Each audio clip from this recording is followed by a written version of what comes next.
The dining knife hovers over pork belly, steam rising from the banchans spread across Min Jae's bistro counter as Janelle Peterson stares at what should be comfort food.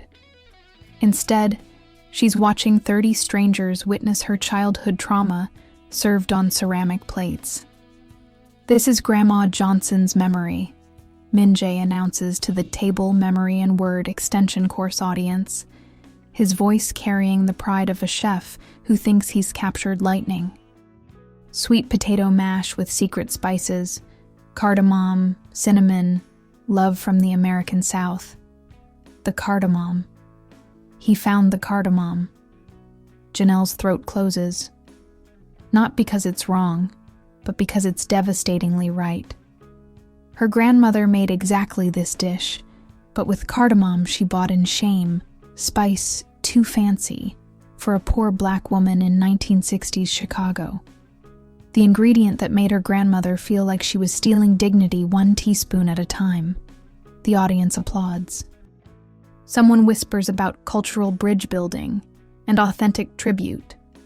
Min Jae's eyes find hers across the crowded bistro, expecting gratitude, appreciation, connection.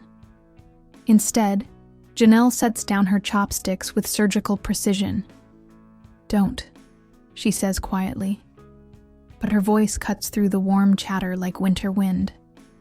"Don't ever ask me about my family again." She walks out the back door, leaving behind her leather notebook, her dignity, and the debris of a partnership that just exploded before it could begin. But Min Jae does something unprecedented in his 45 years of controlled perfectionism. He follows her into the Seoul rain, abandoning a dining room full of paying customers to chase after a woman whose pain he doesn't understand, but somehow can't ignore. "Wait," he calls out, his chef's whites soaking through in the downpour. "Help me understand what I did wrong. Most of you listening aren't subscribed to our channel yet, but stories like this one, about real healing and second chances at love, take time to research and craft with the depth they deserve. If this beginning resonates with you, hit subscribe to encourage us to write more mature love stories that honor the complexity of starting over at 40. What happens when pride meets vulnerability? When good intentions collide with unhealed wounds? Can two people who've failed at love before learn to build something that lasts? 3 days before the catastrophic dinner, Janelle had walked into Seoul National University's Extension Program office carrying 42 years of accumulated defense mechanisms and a proposal that sounded better on paper than it felt in practice. "Table, Memory, and Word," she explained to Dr. Soh.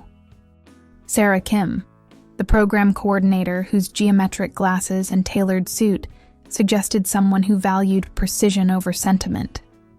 Food as emotional archaeology. Students share family recipes, explore the stories behind comfort foods, use culinary memory as creative writing prompts.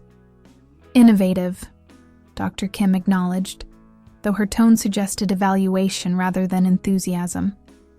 "And you have a culinary partner?" "Not yet. The proposal mentions incorporating Seoul's restaurant scene, but I have someone in mind." Dr. Kim was already reaching for her phone. Min Jae Park owns a bistro in Seocheon, trained at Le Cordon Bleu, worked in hotel kitchens, now specializes in modern Korean fusion with international influences. What Dr. Kim didn't mention was that Min Jae had walked away from a 5-star hotel career after a breakdown that nearly killed him. What she didn't know was that Janelle's last attempt at professional partnership had ended with her previous university, gently suggesting she take a sabbatical after her second divorce imploded publicly enough to become departmental gossip. What neither woman anticipated was that two people carrying invisible wounds would recognize something familiar in each other's careful distance. The bistro meeting happened on a Tuesday afternoon, when Seoul's autumn light slanted through Seocheon's narrow streets like honey. Min Jae's restaurant occupied a renovated hanok, traditional Korean architecture softened with modern lighting, and exactly 30 seats arranged with mathematical precision. Janelle arrived early, her leather notebook clutched like armor, observing the controlled chaos of lunch service winding down. Min-jae moved through his kitchen with the fluid efficiency of someone who'd learned that perfectionism was the only acceptable alternative to failure. Professor Peterson? His English carried a slight accent, formal and careful. Up close, he was older than his photos suggested, silver threading through black hair, lines around his eyes that spoke of exhaustion rather than laughter. I apologize for the delay. Service ran longer than anticipated. No problem.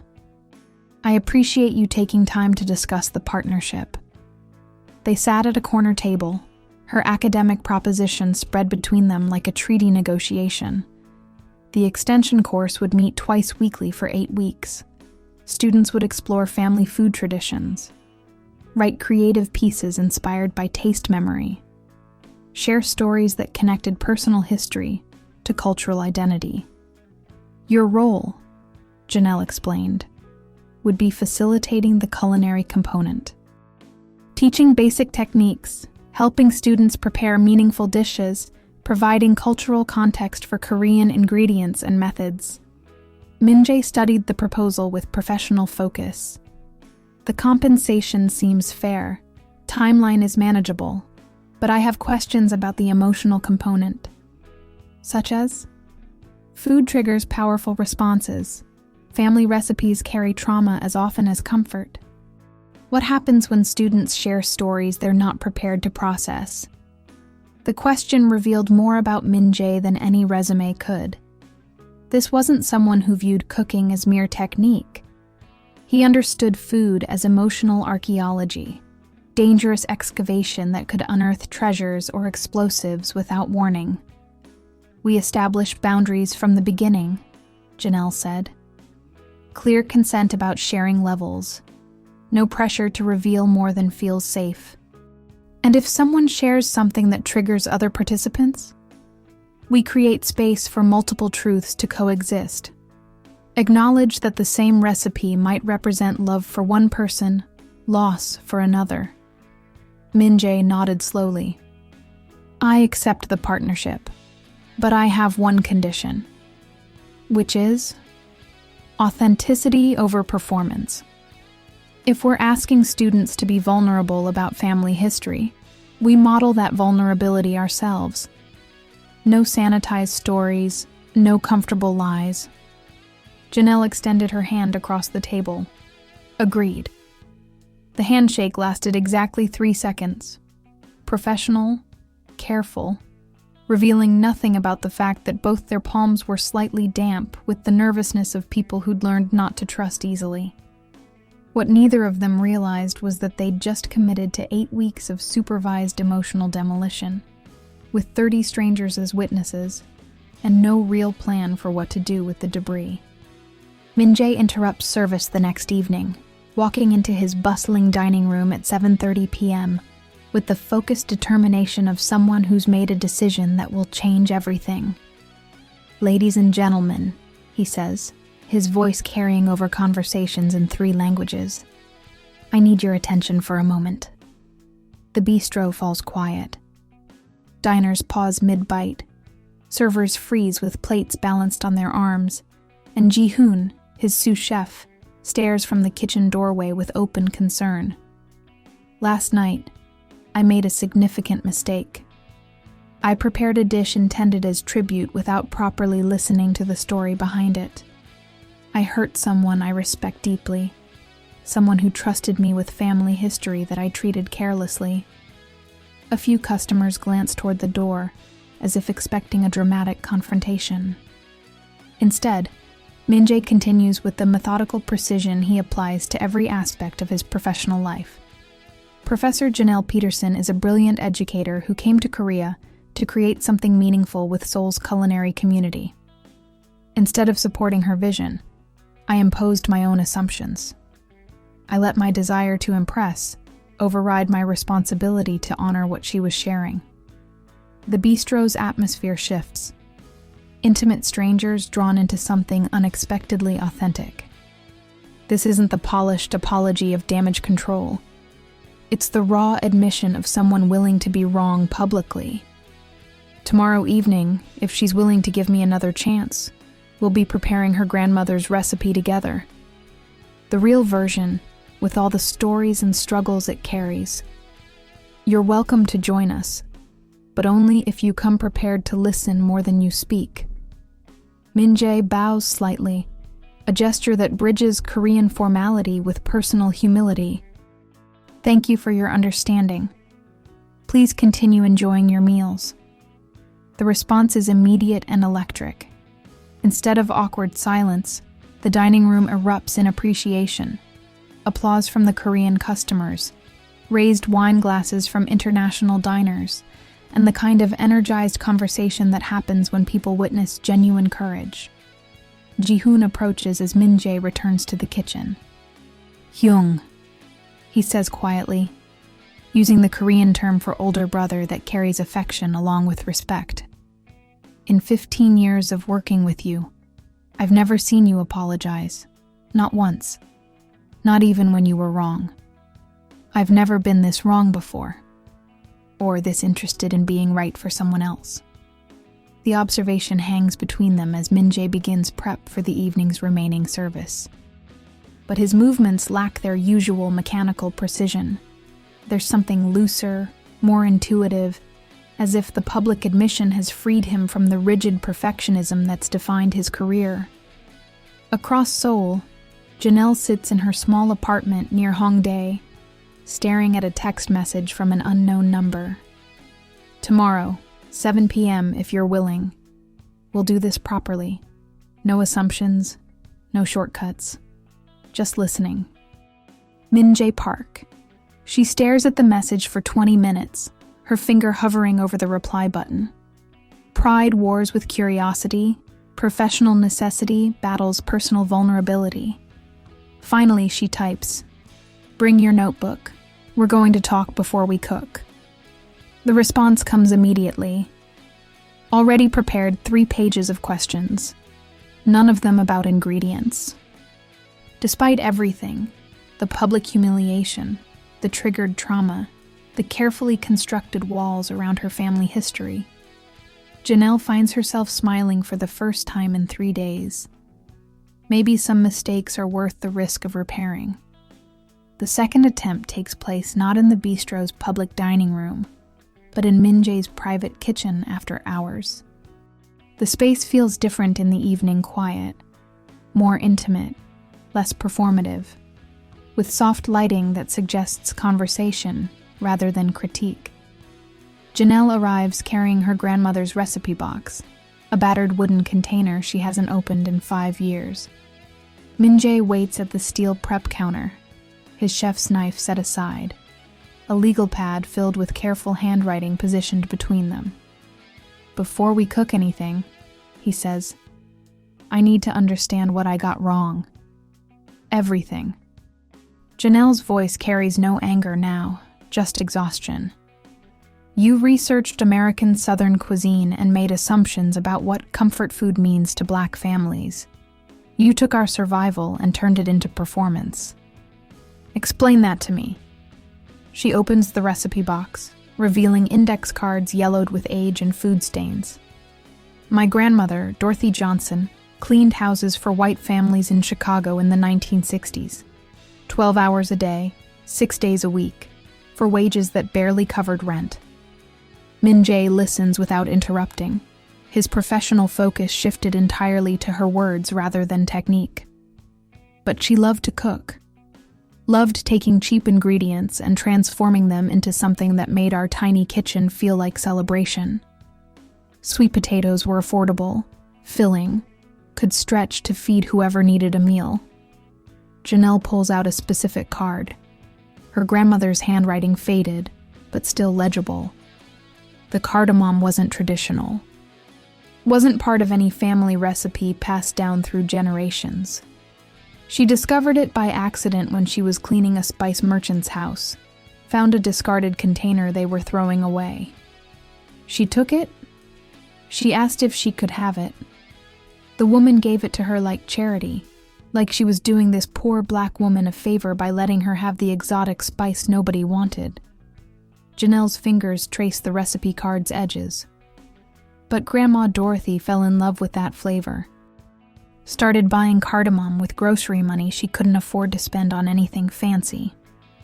Understanding dawns in Min-jae's eyes. She felt guilty for wanting something beautiful.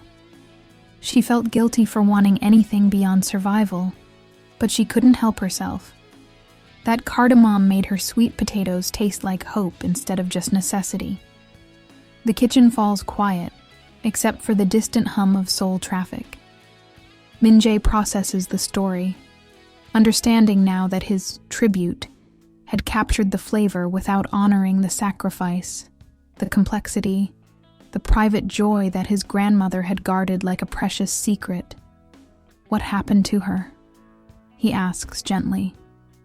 Lung cancer when I was 15. The day she died, she asked me to promise I'd never let anyone make me feel ashamed for wanting beautiful things. Janelle looks up from the recipe card. And here I am, 42 years old, letting a chef I barely know serve my family's private pain to strangers as entertainment. That's not what I intended. I know, but intentions don't always protect against impact. Min-jae reaches for his knife, then stops. Would you teach me? The real recipe with all the stories it carries? Not for the extension course, not for an audience, just for my own understanding. Janelle studies his face, looking for performative sympathy or professional calculation. Instead, she finds genuine curiosity, the rare willingness of someone prepared to be changed by what they learn. The cardamom goes in at the end, she says, opening the spice container she's brought from home. After the sweet potatoes are perfectly smooth, after the butter and milk have been folded in with patience instead of efficiency. You add it like prayer, carefully, intentionally, with full awareness of what it costs. They work side by side for the next hour, Min-jae's technical skills guided by Janelle's emotional knowledge. She teaches him about the specific sweetness that balances cardamom's intensity, about the texture that comes from hand mashing rather than mechanical processing, about the way certain spices carry memory across decades and continents. It's beautiful, Min-jae says when they finally taste the finished dish together. Complex in ways I didn't understand before. My grandmother would have liked you, Janelle says quietly. She always said the best cooks were the ones willing to learn from their mistakes. They eat in comfortable silence, two people sharing something that's transformed from professional collaboration into unexpected intimacy. Outside, Seoul settles into its evening rhythm.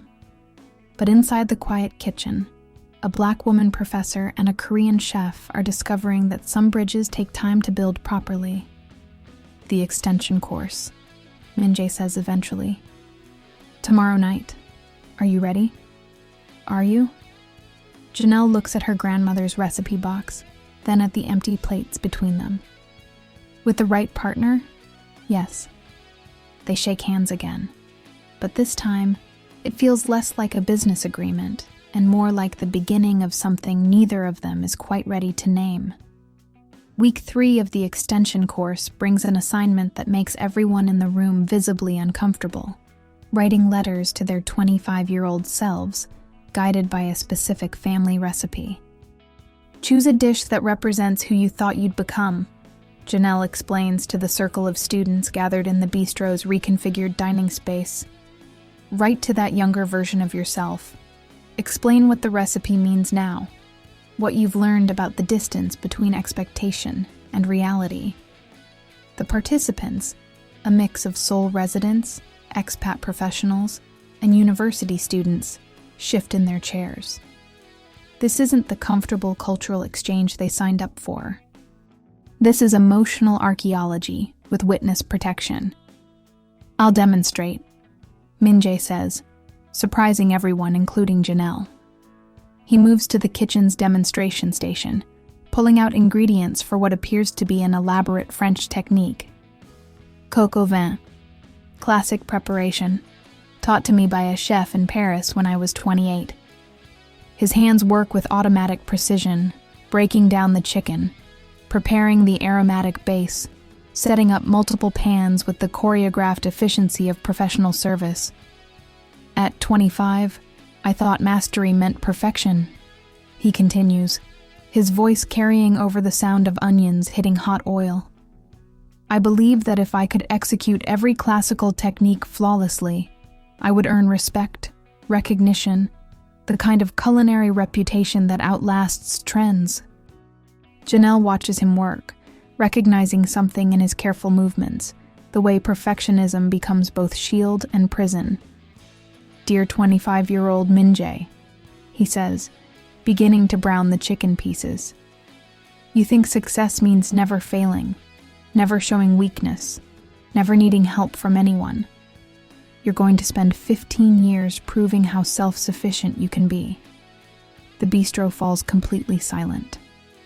Even the usual sounds of Seoul traffic seem muted, as if the city itself is leaning in to listen. You'll work 18-hour days in hotel kitchens where head chefs throw plates when you make mistakes. You'll smile through verbal abuse because you think endurance equals strength.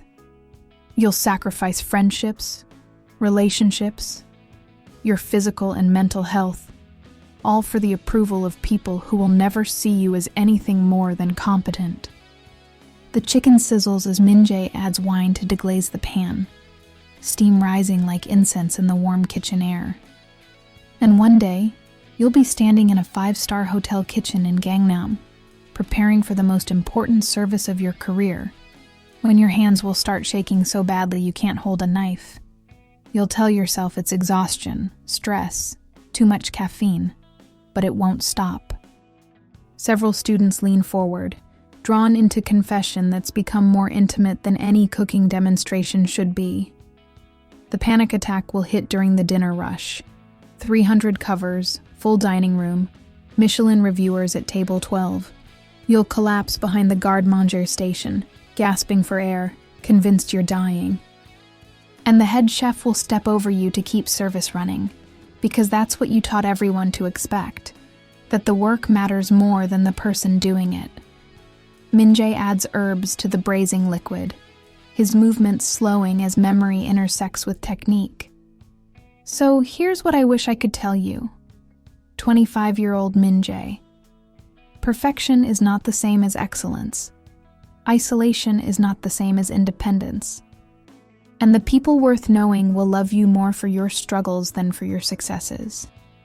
He covers the pot, reducing the heat to a gentle simmer.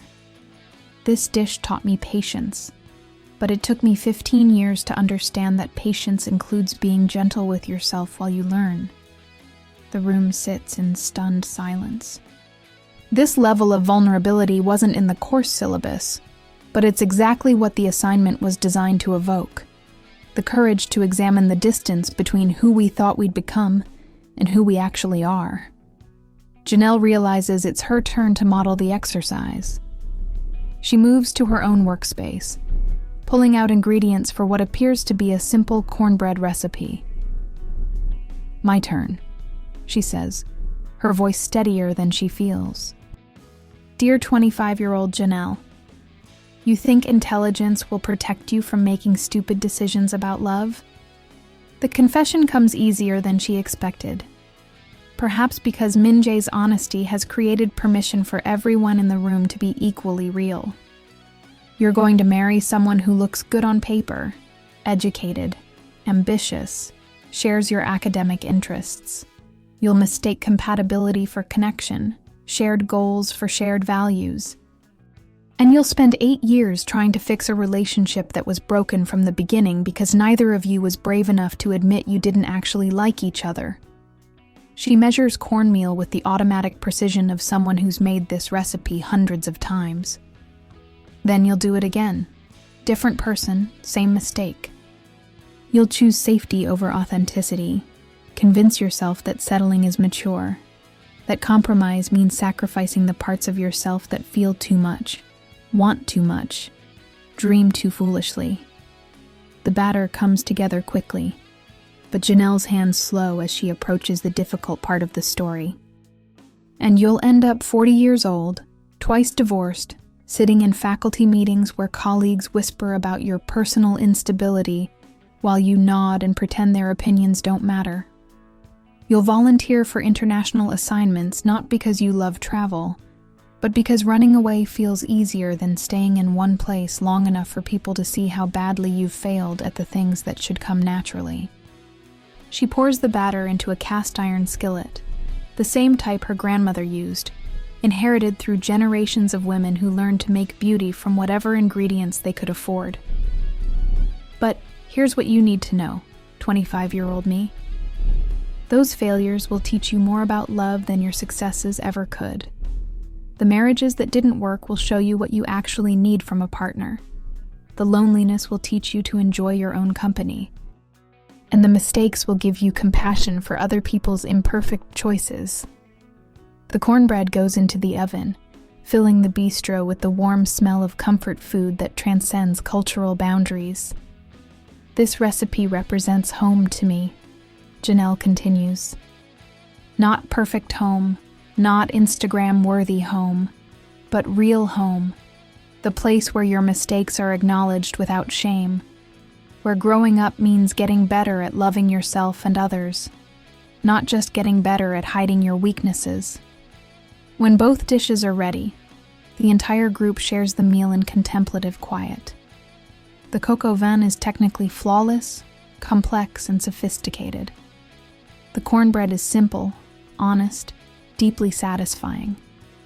Together they represent two approaches to nourishment, one earned through struggle, one inherited through love. Next week, Janelle announces as students prepare to leave, bring a recipe that represents forgiveness, either forgiving someone else or learning to forgive yourself.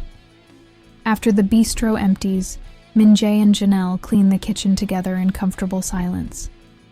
The evening feels different somehow, less like professional collaboration, more like intimate friendship. That was harder than I expected, Min-jae admits, drying the last of the dishes. But necessary. Do you think they'll come back next week? All of them. What you did tonight, sharing your panic attack story, that gave everyone permission to be real. That's what people are actually hungry for. Min-jae hangs up his dish towel, turning to face her. And you? What are you hungry for, Janelle Peterson? The question hangs in the warm air between them, loaded with implications neither of them is quite ready to explore. Outside, Seoul's neon lights paint the streets in promises and possibilities.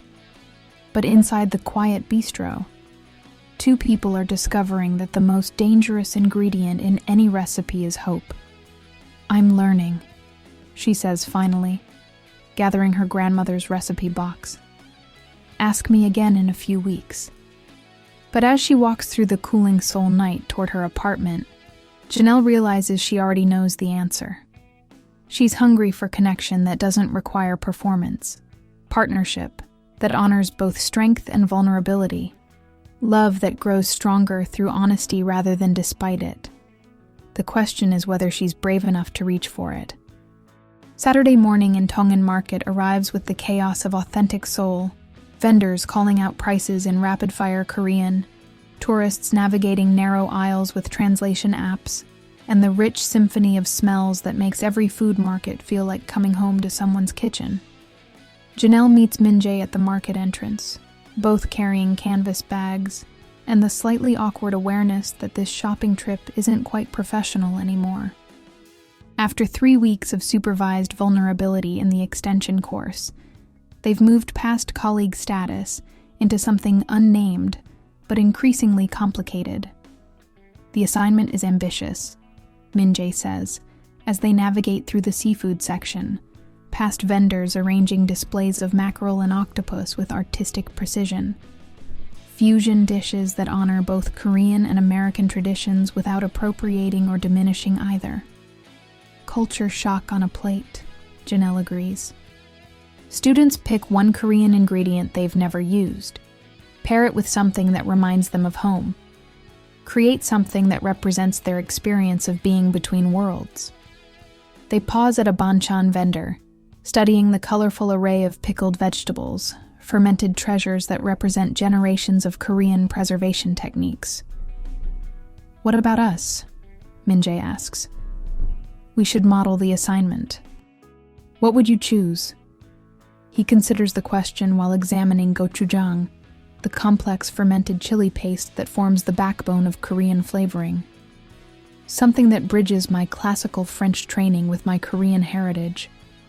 Something that acknowledges both influences without betraying either. That sounds personal. Everything about this course has become personal. The admission comes easily now. 3 weeks into a collaboration that's taught them both the difference between professional partnership and genuine intimacy. They move deeper into the market, through sections dedicated to dried goods, fresh produce, the kind of ingredients that require cultural knowledge to use properly. Janelle stops at a spice vendor, drawn to unfamiliar containers filled with aromatic powders and dried chilies. "This," she says, holding up a small bag of Korean perilla seeds. "I have no idea what to do with these, but they smell like possibility."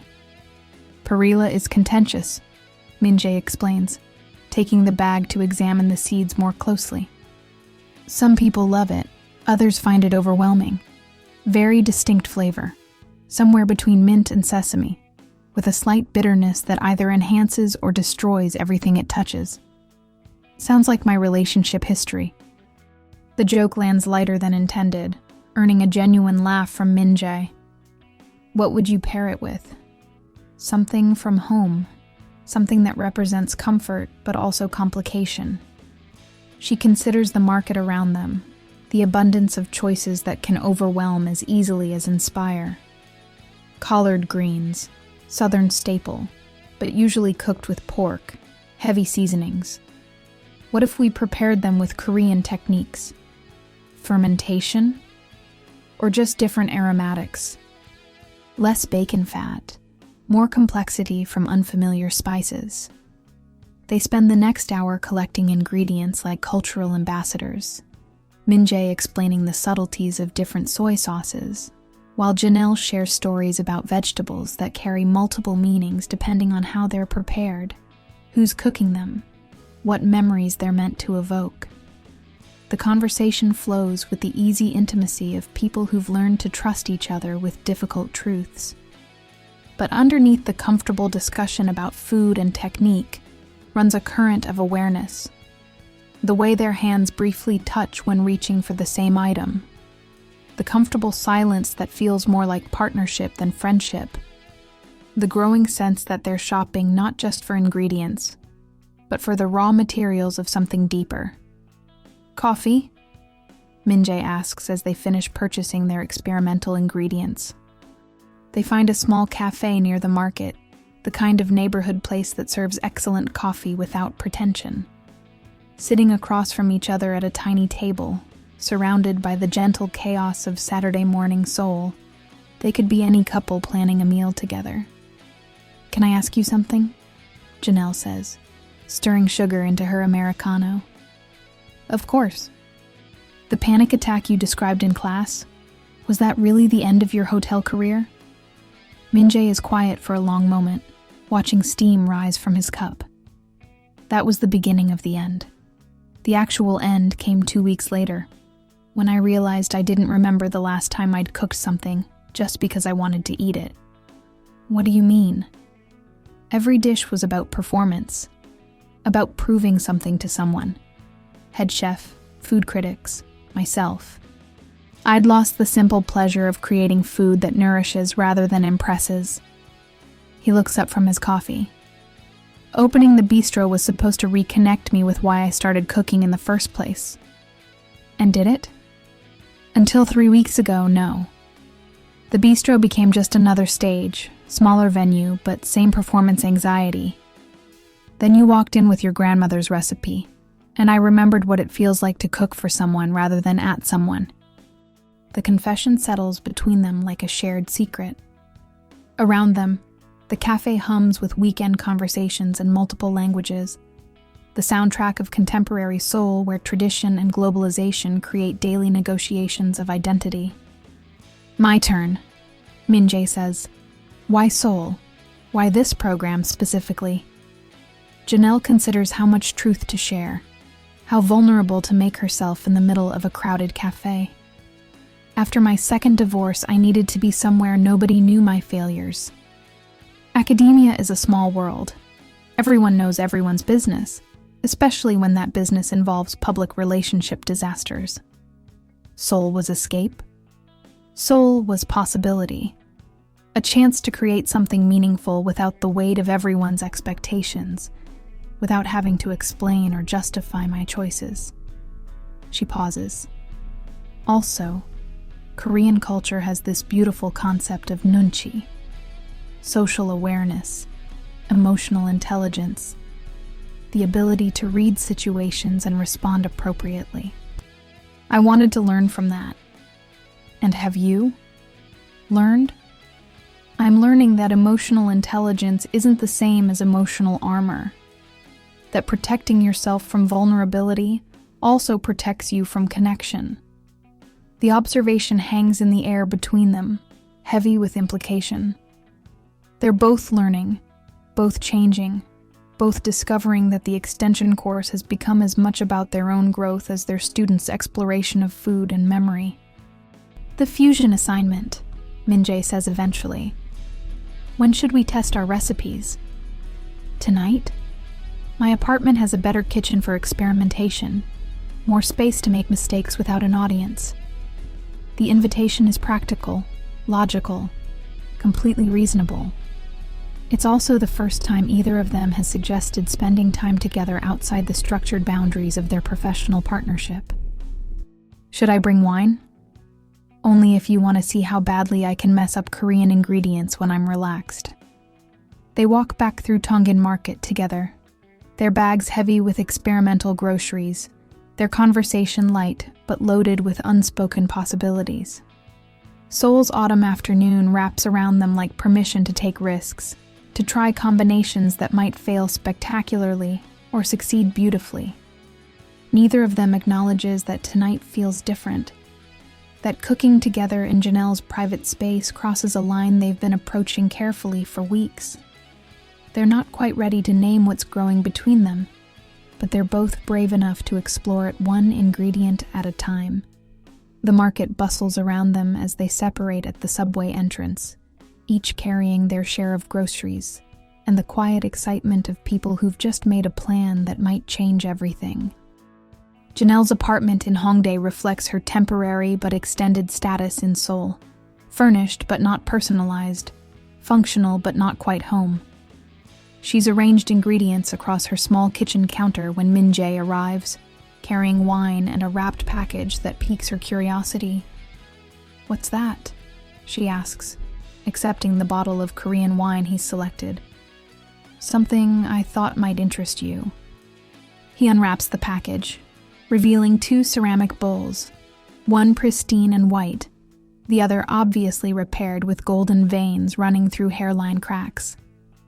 Kintsugi technique, adapted from Japanese pottery repair. Janelle examines the repaired bowl more closely, running her fingers along the golden lines that transform breakage into beauty rather than concealment. It's stunning. The cracks are part of the design. The philosophy is that breakage and repair are part of an object's history, not something to disguise or discard. The gold makes the piece more valuable than it was originally. Min-jae sets both bowls on her counter. I thought about our conversation last week, about mistakes and learning to forgive ourselves. The gift is thoughtful in ways that extend beyond its aesthetic appeal. It acknowledges their shared journey through professional and personal failure, suggests that damage can become beauty when handled with care and intention. We'll use these tonight, Janelle decides, for our fusion experiment. Seems appropriate. Taking familiar ingredients, breaking them down, rebuilding them into something new. They work side by side in her compact kitchen, their movements initially careful as they navigate the intimacy of domestic space. But cooking together creates its own rhythm, and soon they're collaborating with the easy efficiency they've developed over weeks of professional partnership. Janelle begins with her collard greens, but instead of traditional Southern preparation, she's adapted Min-jae's suggestions about Korean flavoring techniques. The perilla seeds get toasted and ground into aromatic powder, mixed with sesame oil and a touch of gochujang for complexity that builds slowly on the palate. The bitterness balances the richness, she explains, tasting as she adjusts seasoning. It's like what you said about perilla, confrontational at first, but it grows on you. Min-jae works on his contribution, Korean-style short ribs braised with American techniques, inspired by his classical French training but rooted in flavors from his childhood. Soy sauce and brown butter, kimchi and red wine, East and West in conversation rather than conflict. My grandmother would be confused by this dish, he admits, reducing the braising liquid into glossy sauce. But I think she'd understand the intention, taking the best from different traditions, creating something that honors both. They cook and talk, sharing stories that feel safer in the domestic intimacy of Janelle's kitchen than they would in the bistro's public space. She tells him about the loneliness of academic conferences, where she was often the only Black woman in predominantly white spaces, how food became her way of connecting with colleagues who didn't always know how to relate to her professional success. He shares details about his panic attack that he didn't reveal to the extension class, the weeks of insomnia that preceded it, the way perfectionism had become indistinguishable from self-destruction, the moment he realized that his pursuit of culinary excellence had cost him every meaningful relationship in his life. I haven't cooked for someone I cared about in years, Min-jae admits as they plate their fusion experiments in the kintsugi bowls. Everything was either professional obligation or personal sustenance. Never both. What changed? You, this project. Remembering that food can be conversation, not just consumption. The admission hangs between them as they sit down to taste their creations. Janelle's collard greens are revelatory, familiar comfort transformed by unexpected complexity. Southern soul food given Korean sophistication without losing its essential character. Min-jae's short ribs represent similar cultural translation. French technique supporting Korean flavors in harmony rather than dominance. These are beautiful, Janelle says, savoring the way flavors develop across her palate. Complex but not complicated. They taste like integration rather than appropriation. Like us, Min-jae says quietly. The observation shifts something in the room's atmosphere. They're no longer just colleagues exploring culinary fusion. They're two people acknowledging that their professional partnership has become personal, that their careful collaboration has developed into something that feels dangerously close to intimacy. Min-jae, Janelle starts, but he interrupts gently. I know. This complicates things. The extension course, our professional relationship, the careful distance we've been maintaining. It does. Are you sorry? She considers the question while examining the golden veins in the repaired ceramic bowl, thinking about damage transformed into beauty, about the courage required to rebuild something better from broken pieces. No, she says finally. I'm not sorry. Nervous, maybe. Uncertain about timing and wisdom, and whether we're ready for whatever this is becoming. But not sorry. Min-jae reaches across the small table, his fingers finding hers. What if we approach this like cooking? Start with good ingredients. Be patient with the process. Adjust seasoning as we go. And if it doesn't work, then we learn from the failure. But Janelle, his voice carries the same intensity she heard when he apologized publicly in the bistro. I've spent 3 years since my breakdown avoiding anything that felt risky. Professional risks, emotional risks, the possibility of caring about someone enough to be hurt by loss. And now? Now, I think the biggest risk might be letting fear prevent me from trying. They sit in the soft light of her apartment, holding hands across a table set with experimental fusion cuisine and ceramic bowls that celebrate repair rather than perfection. Outside, Hongdae's nightlife creates its usual symphony of youth and possibility, but inside Janelle's kitchen, two people in their 40s are discovering that some forms of nourishment can't be planned or controlled, only received with gratitude when they appear. The evening ends with gentle goodbyes and careful kisses, the kind of physical affection that acknowledges emotional territory newly claimed but not yet fully explored. They're both careful, both aware that they're handling something fragile and valuable. Next week, Min-jae says as he prepares to leave, the students present their fusion dishes. And us? What do we present? Honesty. Whatever this is, we don't hide it from them. They've trusted us with their vulnerability. We owe them the same respect. After he leaves, Janelle sits alone in her kitchen, washing the kintsugi bowls with extra care. She thinks about damage and repair, about the courage required to show people your cracks instead of pretending perfection, about the possibility that love at 40 might be different from love at 25 or 35, less desperate, more intentional, built on foundation of self-knowledge rather than fantasy. The golden veins in the ceramic catch the light as she dries each bowl.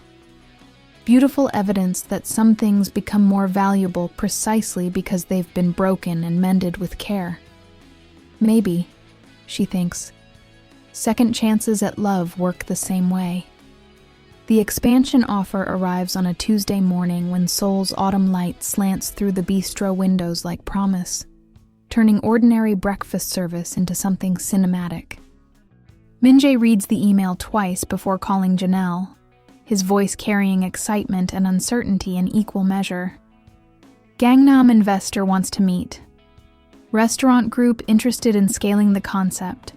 Multiple locations, expanded menu, potential franchise opportunities. That's incredible, Janelle says, though something in her tone suggests complicated feelings about success, arriving precisely when life has become perfect at its current scale. When do they want to meet? This afternoon. 2:00 at their offices. The meeting takes place in a glass tower that represents everything Min-jae thought he wanted when he first entered Seoul's culinary scene. Prestige, power, the kind of financial backing that transforms small dreams into empire-building enterprises. Lee Sang-ho, the lead investor, is polished in ways that suggest expensive education and inherited comfort. His English is flawless, his suit costs more than most people's monthly salary, and his enthusiasm for Min-jae's bistro concept feels both genuine and calculating. The fusion approach you've developed, Lee explains, gesturing toward a presentation screen that displays market research and projected profit margins, represents exactly what Seoul's dining scene needs. International sophistication with Korean authenticity, accessible to both local and expat communities. What kind of expansion are you envisioning? Min-jae asks. Phase 1, 3 additional locations in Gangnam, Itaewon, and Myeongdong. Standardized menu, consistent branding, professional management systems. Lee clicks through slides showing architectural renderings of sleek dining spaces that look nothing like Min-jae's intimate Seocheon bistro. The extension course component, Janelle interjects. How would that work across multiple locations? Lee's pause is brief but telling.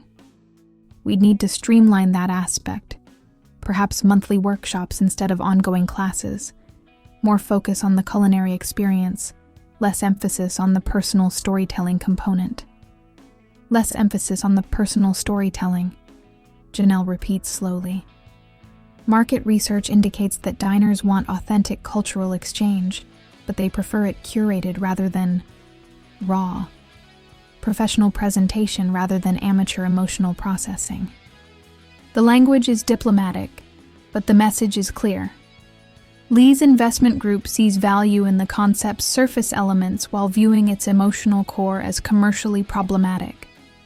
They want the performance of vulnerability without its messy reality. What about Professor Peterson's role? Min-jae asks. Consulting position, of course. Menu development, staff training, occasional guest appearances. But daily operations would require more streamlined management structure. Janelle feels herself becoming invisible in real time, her contribution reduced from partnership to occasional consultation. The expansion that should feel like success instead feels like erasure. Their collaborative creation sanitized for broader consumption, personal connection replaced by profitable efficiency. The financial terms, Lee continues, are quite generous. Initial investment of 2 billion won, with expansion funding based on performance metrics. Mr. Park would retain creative control over menu development, though final approval would rest with our management team. The meeting continues for another hour, filled with discussions of profit-sharing arrangements, timeline expectations, market positioning strategies that transform a neighborhood bistro into a scalable business model. By the time they leave the glass tower, both Min-jae and Janelle feel simultaneously excited and unsettled. It's an incredible opportunity, Min-jae says as they walk through Gangnam's wide streets, surrounded by the kind of corporate architecture that represents Seoul's economic ambition. It is. But Janelle stops walking, turning to face him on the busy sidewalk. Around them, Seoul's professional class moves with purposeful efficiency, everyone pursuing their own version of success and prosperity. But it's not what we built together. It's a sanitized version of what we built, designed for people who want the aesthetic of authenticity without its emotional requirements. Maybe that's realistic. Maybe what we've created works for 30 people twice a week, but scaling requires compromise. What kind of compromise? Min-jae considers the question while watching traffic flow through the intersection. Thousands of individual decisions creating collective movement, personal choice constrained by systemic requirements. Less vulnerability, more consistency. Professional boundaries that protect both staff and customers from the kind of emotional exposure we've been encouraging. So we turn our students' courage into entertainment. We commodify their healing process. We share what we've learned with more people. Isn't that valuable too? The argument represents larger questions about authenticity and accessibility. Individual connection versus systemic impact. They both understand the appeal of Lee's offer, financial security, professional recognition, the opportunity to influence Seoul's dining culture on a meaningful scale. They also both understand what would be lost in translation, the intimate space where damaged people learn to trust each other with difficult truths, where food becomes medicine rather than just consumption, where healing happens in community rather than isolation. I need time to think, Min-jae says finally. How much time do they want an answer? 1 week. As they ride the subway back to Seocheon, both are quiet, processing the weight of decisions that will determine not just their professional futures, but the nature of their partnership. Success has arrived wearing the wrong face, offering everything they thought they wanted, while requiring them to sacrifice everything that makes their current work meaningful. The bistro feels different when they return. Smaller, but more precious. Intimate, rather than limiting. The evening's extension course session includes presentations of fusion dishes, and the room fills with laughter, tears, and the kind of authentic sharing that can't be replicated or scaled or converted into profitable programming. After the students leave, Min-jae and Janelle clean the kitchen in contemplative silence, both aware that they're handling something fragile that external success might irreparably damage. What do you think we should do? Min-jae asks as they finish the last of the dishes. I think, Janelle says carefully, we should ask ourselves what our grandmother Dorothy and your classical French training and my 2 failed marriages and your panic attack have taught us about the difference between success and satisfaction. And what's that? That some things become more valuable when they remain small enough to handle with care. But even as she says it, Janelle knows the decision isn't simple. Financial security, professional recognition, and the opportunity to help more people are valuable considerations. The question is whether growth requires losing the essential qualities that make growth worthwhile. They lock up the bistro together, stepping into Seoul's cooling night air with unresolved tension, and 7 days to decide between dreams they thought they wanted and reality they've learned to love. The job offer from Northwestern University arrives via email on Thursday morning, forwarded through academic networks that still remember Janelle Peterson as a promising scholar whose personal life temporarily derailed her professional trajectory. The position is everything she thought she wanted when she first applied for international opportunities. Tenure track, immediate start, full benefits, and the kind of intellectual prestige that comes with teaching at a top-tier American institution. Janelle stares at the email for 20 minutes, her cursor hovering over the reply button while Seoul's morning traffic creates its usual symphony outside her apartment window. 6 months ago, this opportunity would have felt like salvation. Now it feels like escape, and she's no longer certain whether escape is cowardice or wisdom. Her phone buzzes with a text from Min Jae. Investor wants answer by Monday. Can we talk tonight? The timing feels like the universe presenting a test she's not prepared to take. Northwestern offers security, predictability, return to a world where her professional competence isn't complicated by personal vulnerability. The Gangnam expansion offers financial reward, but requires compromising everything that's made the past 2 months meaningful. And staying in Seoul without either opportunity means accepting uncertainty, choosing love over security, betting on partnership that has no guarantees beyond their daily choice to keep choosing each other. She responds to Min Jae. My place, 7 p.m. We need to talk. The day passes in slow motion, teaching her regular university courses while mentally composing resignation letters, decline letters, acceptance speeches for possibilities she's not sure she wants. By evening, she's rehearsed conversations that range from confident decision-making to complete emotional breakdown. Min Jae arrives carrying groceries instead of wine, his expression suggesting he's made decisions of his own. I'm turning down the expansion, he says, without preamble, setting bags on her kitchen counter. The numbers were impressive, but the cost was everything we've built together. Min Jae, let me finish.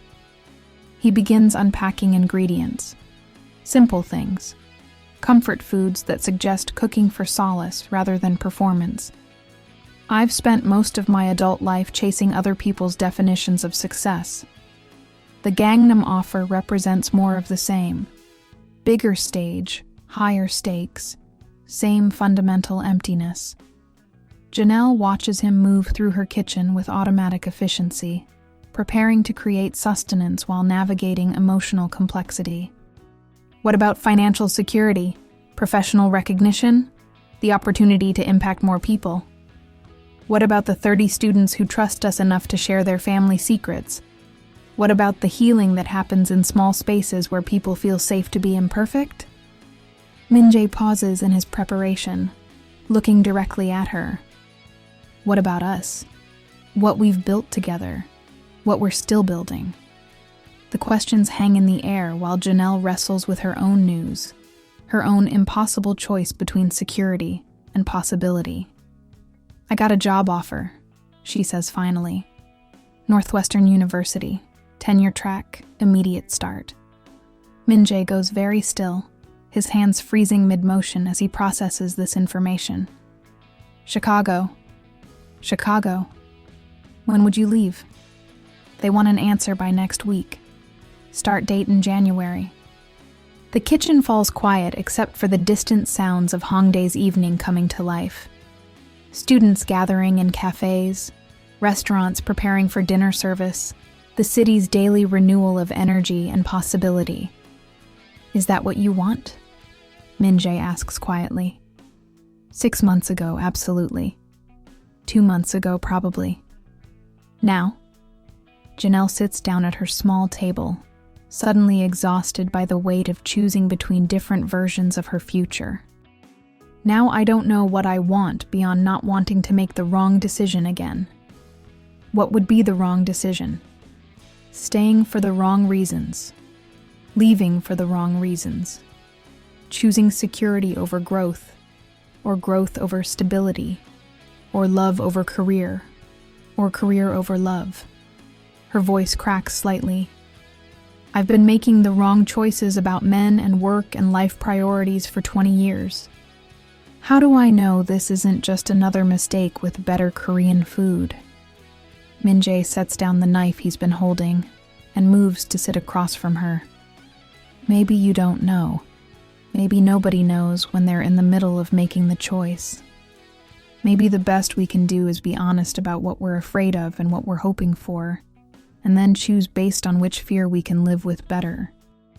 What are you afraid of? That I'm falling in love with someone who's going to leave because I'm not enough to compete with tenure-track security and American academic prestige. His admission comes quietly, without drama, like stating a fact he's been carrying for weeks. That I've finally found someone who makes me want to be better than I am, and she's going to discover that better isn't good enough. Janelle stares at him across the small table, processing the vulnerability he's just offered. And what are you hoping for? That maybe love at 43 is different from love at 25. That it's built on actually knowing each other instead of projecting fantasies. That it can survive practical considerations and competing priorities and the messy reality of two people who've both failed at this before. He reaches across the table, his fingers finding hers. That maybe we're both ready for something real instead of something convenient. Min-jae?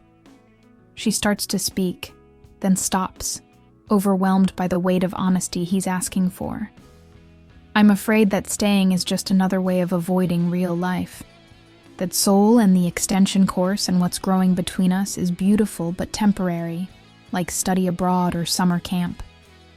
That eventually reality will intrude, and I'll discover I've been hiding from my actual life instead of building a new one. And what are you hoping for? That maybe home isn't a place you return to, but something you create with people who choose to build it with you. The words come easier than she expected. That maybe I can have both. Meaningful work and meaningful connection. Professional growth and personal happiness. Career success and emotional intimacy. That maybe I don't have to choose between the life I planned and the life that's actually available.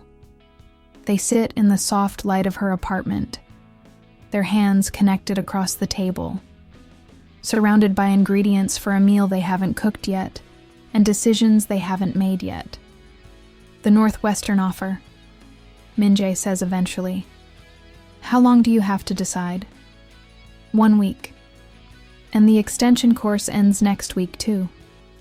Yes. So we're both facing endings.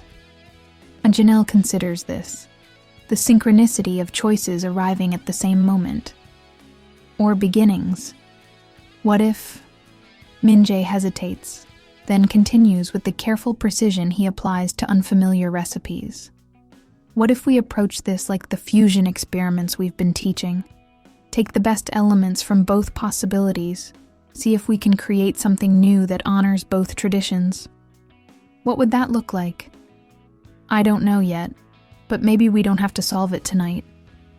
Maybe we can cook dinner, hold each other, and trust that tomorrow will be a little clearer about what we're actually choosing between. Janelle lifts his hand to her lips, pressing a soft kiss to his knuckles. That sounds like the most mature approach to life-altering decisions I've heard in years. We're 40-something adults. Maybe it's time we started acting like it. They stand together, moving back to the kitchen counter where ingredients wait to be transformed into nourishment. As they cook side by side, their movements synchronized by weeks of collaboration, the apartment fills with the warm smells of connection and possibility. Outside, Soul's neon lights paint promises against the cooling night. But inside Janelle's kitchen, two people are discovering that some decisions can't be rushed, some futures can't be planned, and some forms of love require the courage to remain uncertain while you learn what you're actually building together. The Northwestern offer can wait until tomorrow. Tonight, there's dinner to prepare, wine to share, and the quiet revelation that home might be less about geography and more about finding someone willing to create beauty from whatever ingredients life provides. The kintsugi workshop takes place in Minjae's bistro after hours on a rainy Sunday afternoon, when Seoul's gray light filters through the windows like meditation. 8 students from their extension course have gathered around tables covered with broken ceramic pieces, small brushes, and containers of golden repair paste that gleams like liquid hope. The philosophy, Janelle explains to the group, holding up a bowl she deliberately broke and repaired the night before, is that breakage and repair are part of an object's history, not something to disguise. The gold doesn't hide the cracks, it celebrates them. Minjae moves between the tables with quiet guidance, helping students prepare their ceramic pieces for repair. Some have brought dishes broken in their own kitchens. Others have carefully damaged pieces provided for the workshop. The common thread is intention. Each person working with something that represents personal fracture, relationships that ended, dreams that shattered, trust that broke under pressure. It's like my marriage, says Sarah, a graduate student who's been attending the course with her Korean boyfriend. She traces the hairline crack running through her ceramic bowl. We broke, but maybe the repair can make us stronger than we were originally.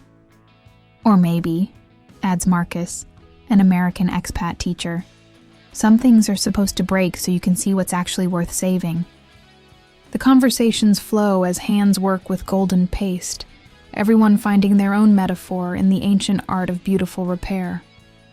But Janelle notices Minjae growing quieter as the afternoon progresses, his usual instructional energy replaced by something more contemplative.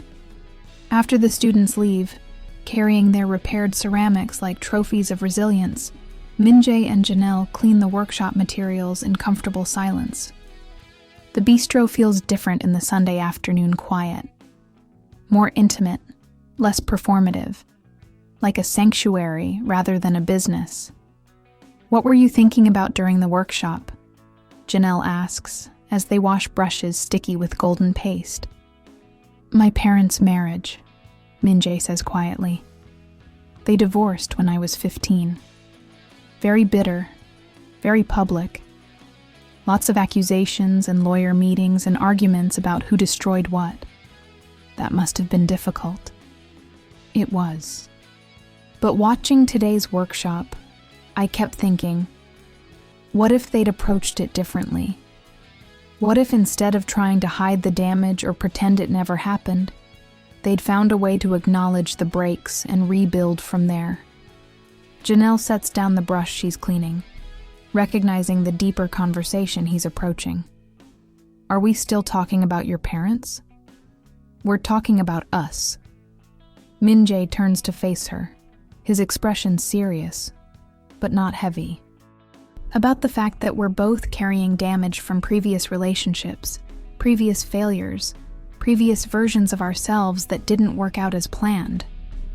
And maybe that damage doesn't disqualify us from building something beautiful together. Maybe it gives us materials to work with that we wouldn't have had otherwise. The bistro falls quiet, except for the soft sound of rain against windows and the distant hum of Seoul's Sunday afternoon rhythm. Outside, the city continues its endless cycle of ambition and survival, but inside the warm kitchen, Two people are discovering that some conversations require the safety of closed doors and shared work. The Northwestern offer, Janelle says suddenly. I've been thinking about it wrong. How so? I've been treating it like a choice between two different lives. Soul life versus Chicago life. Relationship life versus career life. Taking risks versus playing it safe. She leans against the counter, her voice gaining certainty as she speaks. But it's not that binary. It's about what kind of person I want to become, and what kind of partnership I want to build. What kind do you want? The kind that makes both people stronger, not smaller. The kind that encourages growth instead of requiring sacrifice. The kind that honors ambition and vulnerability in equal measure. Janelle meets his eyes. I want to build something with someone who challenges me to be better while accepting me as I am. Or even if that means long distance for a while. Even if it means navigating academic schedules and restaurant hours and the logistics of two people with demanding careers. The questions address practical concerns they've been avoiding. The reality that love at 40-something comes with established careers, financial obligations, professional commitments that can't be easily rearranged for romantic convenience. Even then, Janelle says, maybe especially then, maybe the relationships that require real work, real communication, real intentionality are the ones worth having. Min-jae moves to stand beside her, close enough that she can see the silver threads in his dark hair, the small scar above his left eyebrow from a kitchen accident years ago, the careful way he considers her words before responding. I called Northwestern this morning, he says quietly. Janelle's heart stops. You what? I know people there. Culinary connections, restaurant consultants who work with their hospitality program. I wanted to understand what you'd be walking into, whether there might be opportunities for collaboration. Min-jae. Turns out they have a new interdisciplinary program launching next fall. Food studies, cultural anthropology, creative writing, exactly the kind of boundary-crossing work you've been developing here. His voice carries excited discovery.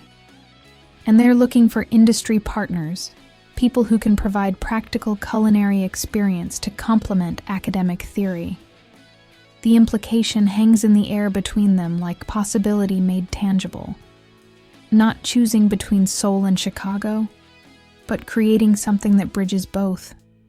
Not sacrificing relationship for career, but building partnership that supports both people's professional growth. You'd consider moving to Chicago? I'd consider moving anywhere with you. But more than that, I'd consider building something new that honors both our dreams instead of requiring one of us to abandon theirs. Janelle stares at him, processing the magnitude of what he's suggesting. That's terrifying. Why? Because it's exactly what I want. Because it requires trusting that we're building something strong enough to survive major life changes, geographical transitions, the stress of starting over in a new place. She pauses, because it means admitting that what we have is real enough to be worth rearranging my entire life around. Is it? The question deserves an honest answer, and Janelle realizes she's known the truth for weeks without having the courage to voice it. Yes, she says simply. What we have is real.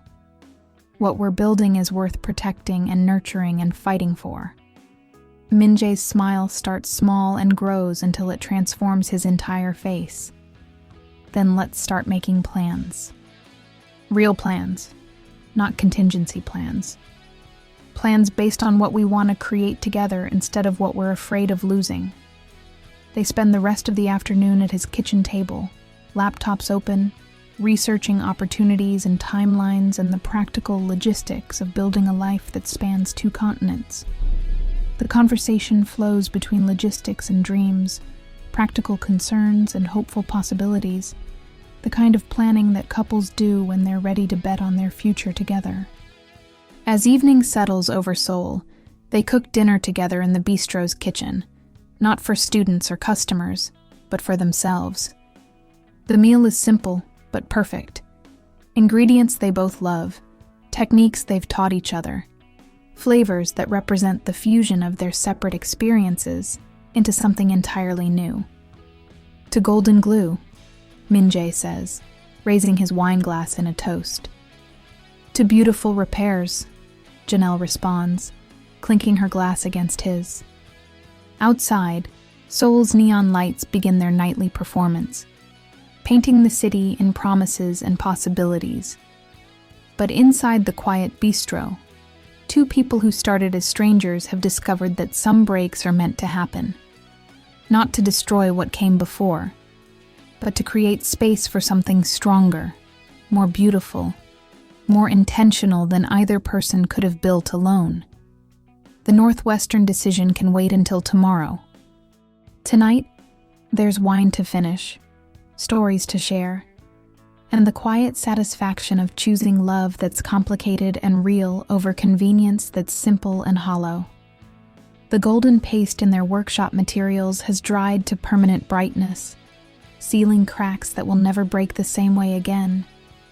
Some repairs, their learning, last forever. The final extension course session transforms Min-jae's bistro into something between art installation and community celebration. Students have prepared dishes that represent their semester-long journey through food and memory, each table telling stories of cultural fusion, family healing, and the courage to share intimate truths with relative strangers. But tonight isn't just about student presentations. It's about public testimony, the kind of vulnerability that makes private growth into community witness, personal transformation into collective hope. Dr. Sarah Kim sits in the front row with university administrators, her initial skepticism replaced by something approaching awe as she watches students present work that transcends traditional academic boundaries. Beside her, food writers and cultural critics take notes, documenting an educational experiment that's produced results none of them expected. "We call this a manifesto dinner," Janelle explains to the gathered crowd, her voice carrying across the packed bistro. "Not because we're angry or demanding revolution, but because we're making public declarations about what nourishes us, what we're willing to fight for, what we believe about the connection between food and healing." Min-jae stands beside her, wearing his chef's whites not as uniform, but as ceremonial dress.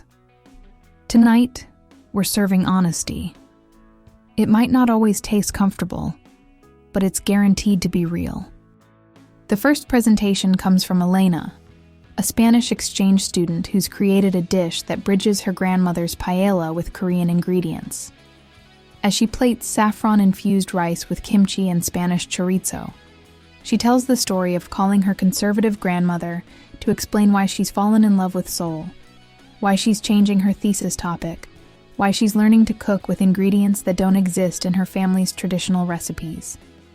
"She cried," Elena admits to the room, her own eyes bright with tears. Not because she was disappointed, but because she recognized the loneliness in my voice when I talked about missing home. And then she said something I'll never forget. "Mija, home isn't ingredients. Home is cooking with love for people who matter to you." The applause is gentle but sustained, the kind that acknowledges courage as much as culinary skill. Marcus follows with his story of using Korean fermentation techniques to preserve African-American soul food flavors. Collard greens transformed through kimchi-making processes, cornbread enhanced with gochujang, sweet potato dishes that bridge Southern comfort with Korean innovation. "I've been running from my roots my entire adult life," he confesses, plating dishes that look like fusion, but taste like coming home. "Ashamed of being from rural Alabama, ashamed of my family's struggles, ashamed of food that seemed too simple for my educated palate. But learning Korean cooking techniques taught me that complexity comes from patience and respect, not from rejecting what came before." Each presentation builds emotional momentum. students revealing transformation that extends far beyond culinary skills into territory of identity, belonging, and the courage to claim multiple cultural influences without apology. But the evening's most powerful moment comes when Janelle herself takes the demonstration station. "My name is Janelle Peterson," she begins, her voice steadier than she feels. 42 years old, twice divorced, African-American academic who came to Seoul to hide from my failures and accidentally learned to cook my way into healing. She begins preparing her grandmother's sweet potato recipe, but not the version she taught Min-jae weeks ago. This version includes modifications she's developed through working with him. Korean techniques that enhance rather than mask the dish's essential character, fusion that honors both traditions. I spent most of my adult life believing that success meant transcending my background, proving I could succeed in spaces that weren't designed for people like me. Her hands work automatically, muscle memory freeing her mind to navigate vulnerable territory. I thought sophistication meant rejecting comfort food. Intellectual growth meant abandoning family recipes. Professional achievement meant distance from anything that marked me as different. The bistro falls completely quiet, everyone recognizing the universal struggle she's describing, the tension between honoring origins and embracing growth, between fitting in and standing out, between success and authenticity. But working with Min-jae, learning from Korean cooking philosophy, sharing meals with students from 15 different countries, it taught me that fusion isn't about abandoning what makes you unique. It's about integrating influences in ways that make everything stronger. She adds cardamom to the sweet potatoes with ceremonial precision, the spice her grandmother bought in shame but used with secret pride. This dish represents 3 generations of women who loved food despite economic constraints, who created beauty from whatever ingredients they could afford, who passed down recipes along with lessons about dignity, creativity, and the kind of love that nourishes bodies and souls.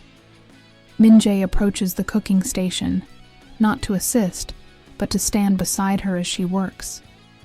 The gesture speaks of partnership that supports without overwhelming, presence that honors without intruding. And it represents partnership with someone who taught me that vulnerability isn't weakness, that sharing your story makes you more powerful, not less. That love, real love, doesn't require you to become smaller or simpler or safer. It challenges you to become more fully yourself.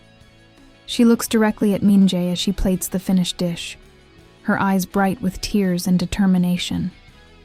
Which is why I'm making a public declaration tonight. A manifesto about choosing growth over security, partnership over independence, love that requires courage over convenience that demands nothing. The room holds its collective breath, sensing announcement that will shift everything. I've accepted the position at Northwestern University starting in January, but I'm not going alone. She turns to address the full room, her voice carrying across tables filled with fusion dishes and faces displaying hope, curiosity, concern. Min-jae is coming with me to Chicago, where we'll be developing a new interdisciplinary program that bridges culinary arts with cultural studies, academic research with community engagement, the kind of education that feeds minds and bodies simultaneously. The applause erupts like celebration, but Janelle raises her hand for continued attention. More importantly, we're getting married. Really married, not contract married or convenience married, but choose each other every day married.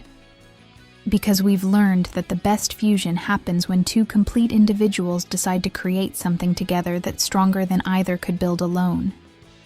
Min-jae steps forward, pulling a small box from his apron pocket. "Janelle Peterson," he says, his voice carrying across the quiet bistro. "Will you marry me for real this time? Will you build a life with me that honors both our dreams, both our histories, Both are commitments to creating nourishment that matters. The proposal is public but intimate, witnessed by students who've shared their own vulnerable stories, surrounded by the smells of fusion dishes that represent courage and creativity, and the willingness to risk failure in pursuit of something. Beautiful. Yes, Janelle says, her voice breaking with joy. Yes to Chicago. Yes to marriage. Yes to building something together that neither of us could imagine alone. The ring is simple. A band of white gold with small diamonds that catch the bistro's warm lighting. But the symbolism is complex. Commitment that's been tested through vulnerability. Partnership that's been forged through shared work. Love that's been chosen rather than stumbled into. As Minjae slides the ring onto her finger, the entire bistro erupts in applause, cheers, and the kind of celebration that happens when people witness authentic transformation rather than performance. Dr. Sarah Kim approaches them as the evening winds down, her usually reserved demeanor softened by what she's witnessed. This program, she says, gesturing toward tables still laden with fusion dishes and stories of cultural bridge building, it's exactly what education should be. Personal growth that serves community need, individual healing that creates collective understanding. Will the university support replicating it? Janelle asks. The university will do whatever it takes to keep this model alive. And when you're ready to expand it internationally, Seoul National will be your first partner institution. As students help clean the bistro and pack leftover food for anyone who wants to continue the evening's conversations, Janelle and Minjae find themselves alone in the kitchen, where their partnership first began to shift from professional to personal. No second thoughts? Minjae asks, washing dishes with automatic efficiency. Only about timing. Whether January is too soon, whether we should wait until summer, whether long-distance engagement is romantic or just logistically complicated. And what conclusion did you reach? That we're both 40-something adults who've waited long enough for the right person to build a life with.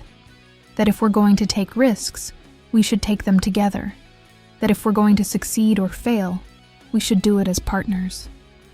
Minjae sets down the plate he's drying and turns to face her directly. I love you, Janelle Peterson. I love your intelligence, and your vulnerability, and your terrible jokes, and your fierce loyalty to students, and your grandmother's sweet potato recipe, and the way you make me want to be braver than I've ever been. I love you too, Minjae Park. I love your precision, and your generosity, and your willingness to apologize publicly when you make mistakes, and the way you see potential in ingredients everyone else would discard, and how you've taught me that healing happens in community, not isolation.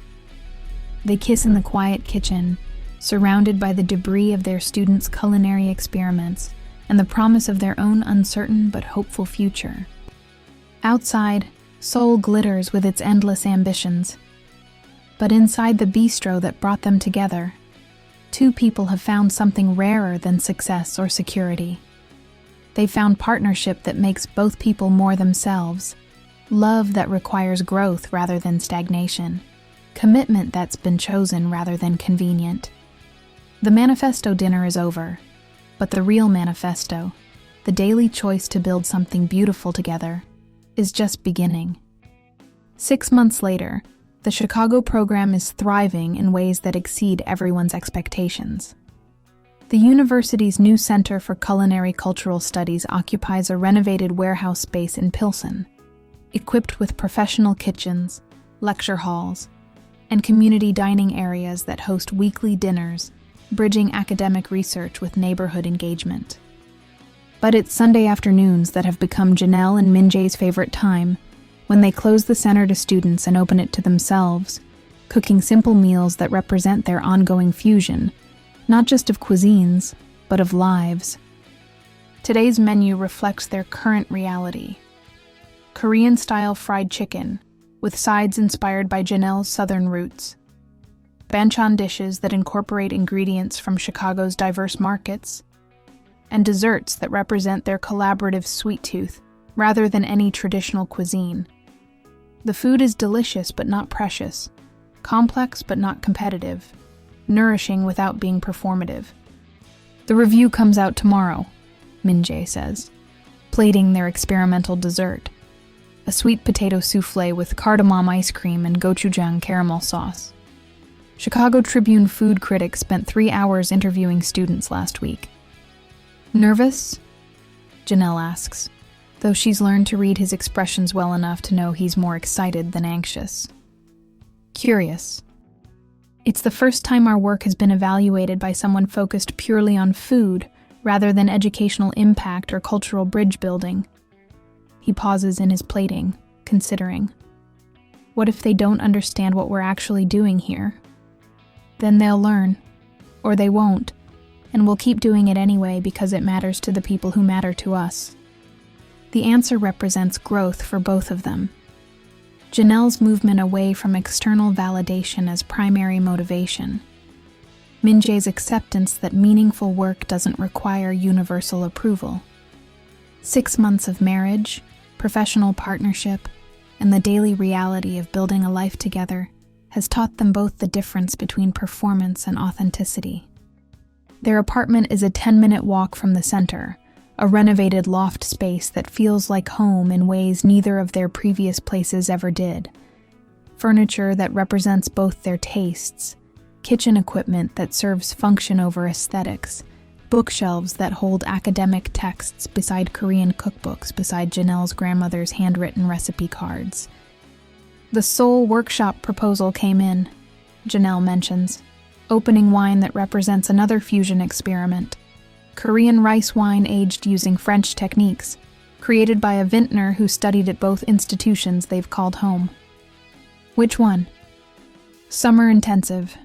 3 weeks, 40 international students, full cultural immersion program with our Seoul national partners. They want to use Min-jae's bistro as home base. The opportunity represents everything they've worked toward. International recognition, institutional support, the chance to scale their educational model across continents and cultures. It also represents choices about balance, commitment, the ongoing challenge of building careers that support rather than compete with each other. What do you think? Min-jae asks. I think we should do it. I think 3 weeks in Seoul every summer. Maintaining connections with the place where we figured out how to be real with each other. Sounds like exactly the kind of life I want to build. Even with jet lag, language barriers, the logistical nightmare of coordinating programs across 12 time zones. Especially with all that. Easy doesn't teach you anything. Complicated makes you stronger, more creative, more intentional about what you're creating together. They eat their experimental meal in comfortable silence, each dish representing successful risk-taking, willingness to fail in pursuit of something better than safe choices would produce. The sweet potato souffle is revelation. Familiar comfort elevated through techniques that honor multiple traditions without overwhelming any of them. We're getting good at this, Min-jae observes. At cooking? At partnership. At making decisions together that serve both our dreams instead of requiring one of us to compromise our vision. At building something that's ours without losing what makes each of us individually valuable. Janelle considers this assessment while savoring the complex flavors of their dessert creation. What's next? Next? For us, for the program, for whatever we're building together. Min-jae stands and moves to the window that overlooks Chicago's skyline, the city lights beginning their evening performance against the autumn darkness. More students, more partnerships, more opportunities to prove that education works best when it engages hearts and hands along with minds. And personally, he returns to the table, reaching for her hand. a house with a proper garden where we can grow ingredients for both Korean and Southern cooking. Maybe adopting children who need families that understand what it means to bridge cultures. Definitely growing old together while arguing about recipe modifications and teaching methods, and whether gochujang improves everything or just most things. The vision he describes sounds less like fantasy than like inevitability. Natural progression of partnership that's been tested through vulnerability, stress, geographical transitions, and the daily reality of two strong-willed people choosing cooperation over competition. That sounds perfect, Janelle says. Challenging and messy and complicated and perfect. What about you? What's next on your list? A book.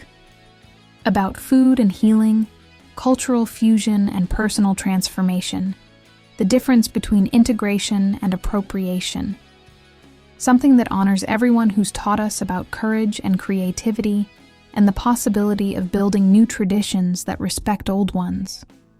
Dedicated to Grandmother Dorothy, who taught me that beautiful things are worth the cost. Min-jae Park, who taught me that vulnerability is strength. All the students who trusted us with their stories. All the people still learning to cook their way into healing. The dedication sounds less like gratitude than like promise. Commitment to continue the work they've started, to honor the community they've built, to remain worthy of the trust people place in them when they share family recipes and personal failures and dreams that feel too fragile to voice. They clean the kitchen together with practiced efficiency, their movements synchronized by months of collaboration. Outside, Chicago settles into its Sunday evening rhythm, but inside their temporary home, two people are discovering that some experiments succeed beyond their creators' wildest hopes. The center's Monday morning schedule includes 3 classes, 2 community workshops, and a planning meeting for the summer soul intensive. But tonight, there's wine to finish, stories to share, and the quiet satisfaction of choosing love that requires daily work over convenience that demands nothing. Short menu Sundays, Min-jae says, raising his glass in their weekly toast. Simple ingredients, complex flavors, Janelle responds, clicking her glass against his. The sound echoes through their kitchen like promise, like prayer, like the beginning of another week of building something beautiful together, one carefully chosen ingredient at a time. 1 year later, Janelle stands in the Seoul National University lecture hall, where she first presented the table, memory, and word proposal. But today, the room overflows with international educators, food writers, and students whose lives have been transformed by programs modeled on their original experiment. The annual symposium has drawn participants from 30 countries, each sharing innovations in experiential learning that bridges cultural understanding with personal healing. But the most significant presence in the room isn't a distinguished academic or celebrated chef.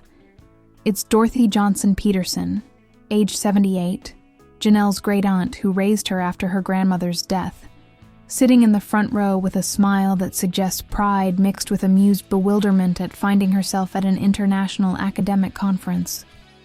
"When my great-niece called to invite me to South Korea," Dorothy says during the opening panel, her voice carrying easily across the packed auditorium, "I thought she'd lost her mind. Aunt Dot," she said, "I want you to see what Grandma's sweet potato recipe has accomplished." I figured she meant a nice dinner party. I didn't expect all this. The laughter that ripples through the audience is warm, inclusive, the kind that recognizes truth-telling over academic pretension. Dorothy's presence represents something essential about their program's philosophy, the understanding that wisdom often lives in unexpected places, that honoring family knowledge doesn't require professionalizing it.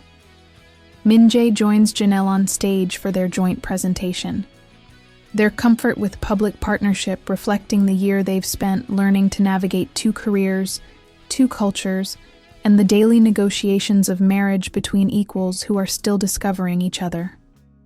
Love as practice, Janelle begins, echoing the symposium's theme, isn't just about romantic relationships. It's about the daily choice to see potential in people and situations that others might dismiss. It's about creating communities where vulnerability becomes strength, where sharing stories becomes healing, where cooking together becomes connection. In Korean culture, Min-jae adds, there's a concept called jong, emotional bonds that develop through shared experiences, mutual care, the gradual building of trust through small, consistent actions. Our program works because it creates conditions for jong to develop between people who might never have found common ground otherwise. They click through slides showing student work from their Chicago Center, the Summer Soul Intensives, satellite programs now operating in São Paulo, Montreal, and Melbourne. Each image represents lives changed through the simple revolutionary act of sharing family recipes with strangers who become community. But the presentation's emotional center comes when they invite Dorothy to join them on stage. Mrs. Johnson, Janelle says formally, then breaks into a grin. Aunt Dot, would you tell everyone about the cardamom? Dorothy approaches the microphone with the confidence of a woman who's raised children, survived economic hardship, and learned not to be intimidated by fancy environments. That cardamom, she says, shaking her head with fond exasperation. My mama bought that spice with grocery money she couldn't afford to spend, then felt guilty every time she used it because it seemed too good for people like us. The auditorium falls silent, recognizing the universal story beneath the specific details. The way shame about economic status gets internalized, how pleasure becomes complicated by class consciousness, how family recipes carry emotional archaeology along with flavor profiles. But she couldn't help herself, Dorothy continues. That cardamom made her sweet potatoes taste like celebration instead of survival. And now look. She gestures toward the room full of international educators. Her secret spice is being discussed in universities on 4 continents. If that's not vindication, I don't know what is. The applause is sustained, emotional, recognizing not just Dorothy's story, but every family recipe that has bridged survival and beauty, necessity and joy, tradition and innovation. During the afternoon break, Janelle walks through Seoul's autumn streets with her aunt, showing her the neighborhood where the original bistro experiment took place, the market where she and Min-jae first shopped together, the coffee shops where students gathered to process their emotional excavations. You happy, baby girl? Dorothy asks, as they pause outside Min-jae's old bistro, now run by Ji-hoon as an official partner location of their educational network. Yes, Janelle says without hesitation. Not perfect, not uncomplicated, but happy in ways I didn't know were possible when I first came to Seoul. Good. Happiness that comes easy don't teach you nothing. Happiness you have to work for. That's worth keeping. The observation encapsulates everything Janelle has learned about love at 40-something, about building partnerships that honor individual growth while creating collective strength. Easy love would have meant settling for convenience, security without challenge, comfort without growth. Working for happiness has meant accepting uncertainty, choosing vulnerability, building something together that requires daily attention and care. That evening's dinner showcases the fusion techniques their programs have developed. Not Korean-American food or Korean-influenced American food, but entirely new cuisine that honors multiple traditions while creating something unprecedented. The meal serves as practical demonstration of their educational philosophy. Integration that strengthens rather than dilutes. Innovation that respects history while creating new possibilities. The guests include former students who now teach their own versions of experiential cultural education, food writers documenting the intersection of cuisine and social justice, university administrators seeking to replicate programs that prove learning happens best when it engages hearts and hands along with minds. But the table's warmest moment comes when Dorothy raises her glass in a toast. "To my great niece and her husband," she says, her voice carrying across the restaurant, "who taught an old woman that family recipes are meant to be shared, that love grows stronger when it includes more people, and that some mistakes, like traveling halfway around the world to teach strangers how to cook, turn out to be the best decisions you ever made." The applause mingles with laughter, recognition, and the kind of joy that happens when individual growth serves collective celebration. Later, as they walk along the Han River under Seoul's glittering night sky, Janelle and Min-jae reflect on the day's presentations, the week's workshops, the year's growth in their professional and personal partnership. "Remember our first walk along this river?" Min-jae asks, his arm warm around Janelle's shoulders. "When we were still pretending this was purely professional collaboration? When we were both terrified of admitting we were falling in love with someone who might leave? Now look at us. International conference presenters, published researchers, married adults who figured out how to support each other's dreams while building shared ones. The transformation seems impossible when measured against their original careful distance, their initial commitment to professional boundaries, their mutual terror of repeating previous relationship failures. But growth often happens gradually, through daily choices that accumulate into fundamental change." "What's next?" Min-jae asks, the question that has become their favorite form of future planning. "The book launches next month. The documentary about our program premieres at the Toronto Film Festival. The Seoul Summer Intensive has a waiting list 3 times longer than our capacity. And personally?" Janelle stops walking, turning to face him beside the river where they first admitted their feelings for each other. The Han River reflects Seoul's city lights and patterns that shift with the gentle current, creating beauty that's both permanent and constantly changing. "Personally, I want to keep practicing love with you. Keep learning how to be married to someone who challenges me to be better while accepting me exactly as I am. Keep building a partnership that makes both of us stronger instead of requiring either of us to become smaller. Even when it's difficult? Even when we disagree about program direction or book deadlines, or whether gochujang belongs in cornbread. Especially then.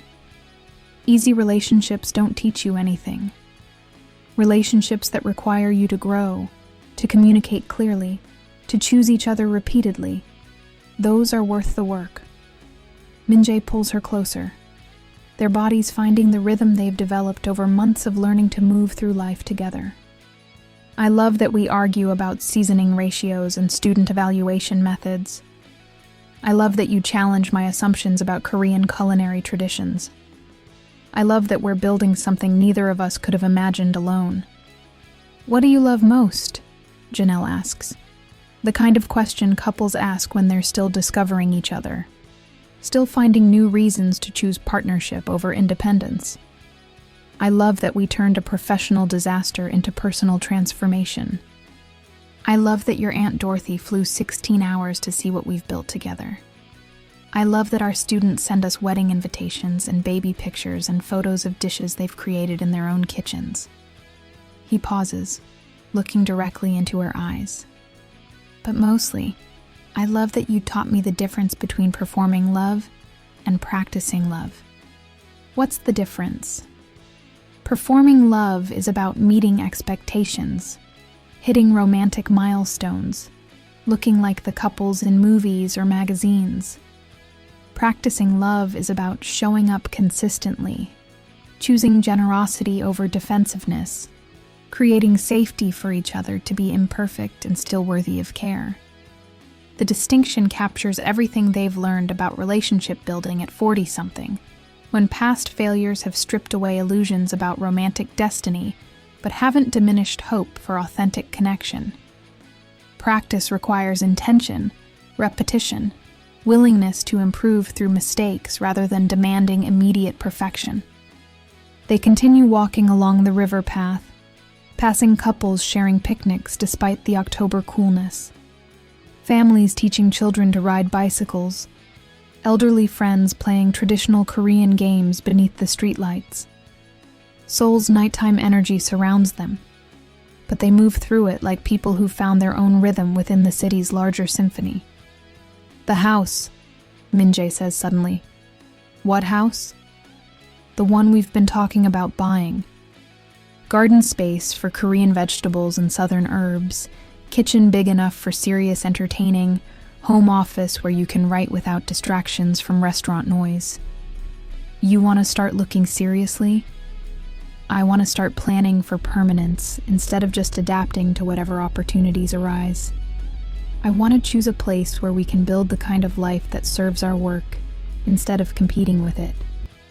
The shift from reactive to intentional living represents maturity they've both earned through years of failed relationships, professional missteps, and the gradual understanding that happiness requires active construction rather than passive hope.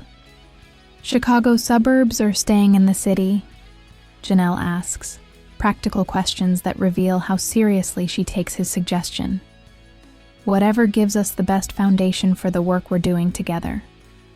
Community access, transportation to universities and food suppliers, space that accommodates both solitude and hospitality. Sounds perfect, challenging and expensive, and completely worth the investment." They've reached the section of Riverbank where they first cooked together, where students still gather for evening programs, where their professional partnership transformed into personal commitment.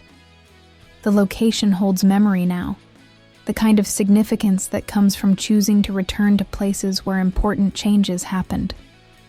"One more question," Janelle says as they prepare to head home. "Always. Are you ready for whatever comes next? Success that might change the dynamics of what we've built? Attention that might commercialize our approach? Growth that might require choices we haven't had to make yet? Are you asking if I'm ready to practice love under pressure? If our partnership can survive public scrutiny, financial opportunities, the temptation to prioritize professional advancement over personal connection?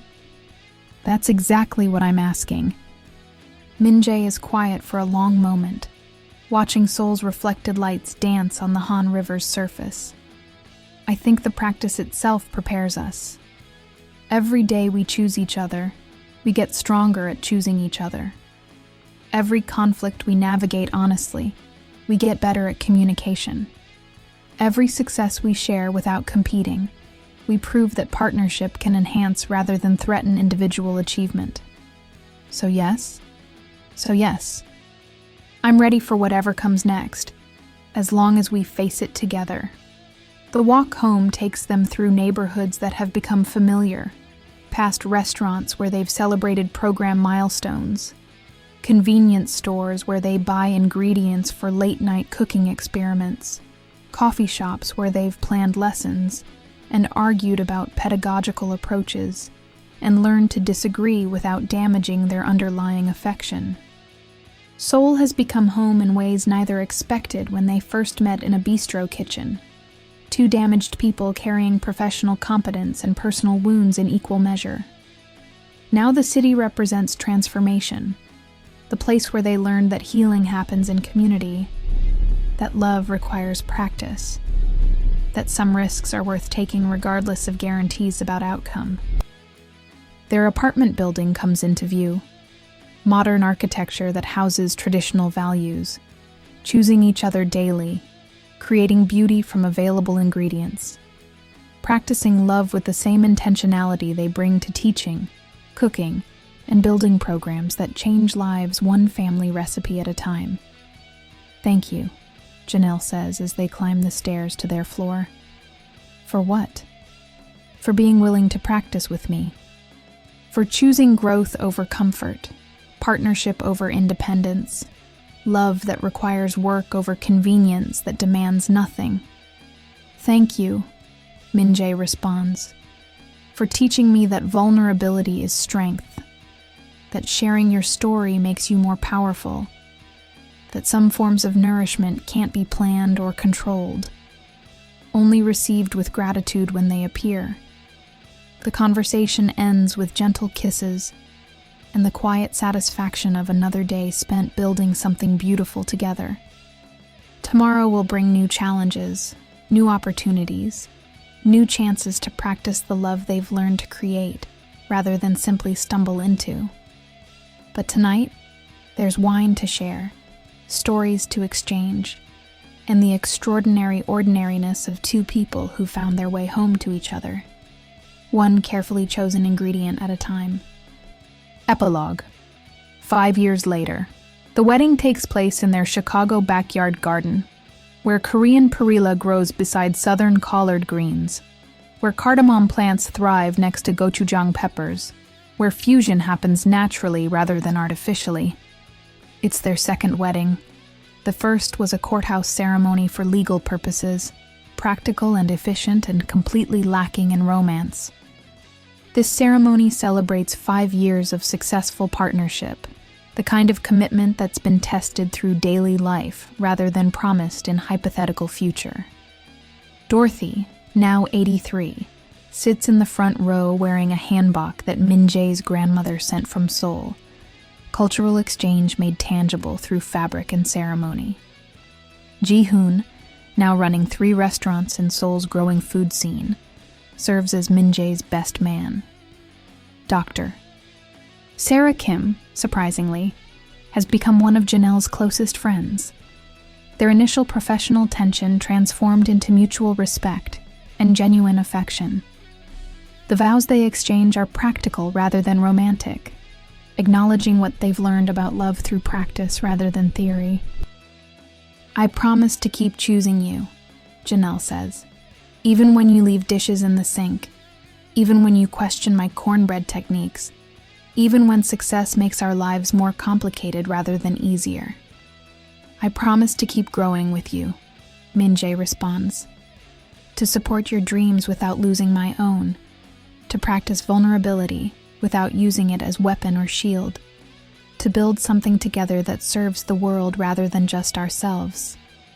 The reception features dishes created by their students from around the world, fusion cuisine that honors tradition while creating new possibilities, food that tells stories of courage and creativity, and the willingness to share family recipes with strangers who become community. But the evening's most meaningful moment comes when Dorothy stands to make a toast, her voice carrying across the garden filled with international guests.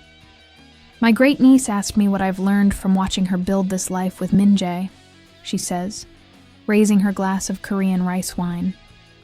"And I told her, I learned that love is like good cooking. It requires the best ingredients you can find, patience with the process, willingness to adjust seasoning as you go, and the understanding that some dishes improve with age." The applause is gentle, appreciative, the kind that recognizes wisdom earned through observation and experience rather than academic study. As evening settles over Chicago, as guests help clean dishes and share leftover food and exchange contact information for future collaborations, Janelle and Min-jae find themselves alone in their garden, surrounded by plants that represent their ongoing fusion experiment. "No regrets?" Min-jae asks, the question they've asked each other annually since that first uncertain decision to work together. "Only that it took us both so long to find each other," Janelle responds, the answer that's become their traditional response. What's next? More practice, more students, more opportunities to prove that healing happens in community, that love grows stronger when it includes other people, that some traditions are worth preserving exactly as they are, while others benefit from creative adaptation. And personally, Janelle looks around their garden, at soil enriched by compost from their kitchen scraps, at plants that represent multiple continents and cultural traditions, at space they've created for both solitude and hospitality. Personally, I want to keep building this life with you. Keep learning to practice love with the same intentionality we bring to teaching and cooking and creating programs that matter. Keep choosing each other, not because it's easy, but because it's worth the effort. Min-jae pulls her closer, their bodies finding the rhythm they've developed over years of learning to move through life together. Above them, Chicago's skyline glitters with promises and possibilities. But in their small garden, two people have discovered that home isn't a place you find. It's something you create with someone willing to build it alongside you. One day at a time, one choice at a time, one carefully seasoned dish at a time. The practice of love continues, as reliable as daily bread, as essential as shared meals, as beautiful as fusion cuisine that honors its sources while creating something entirely new.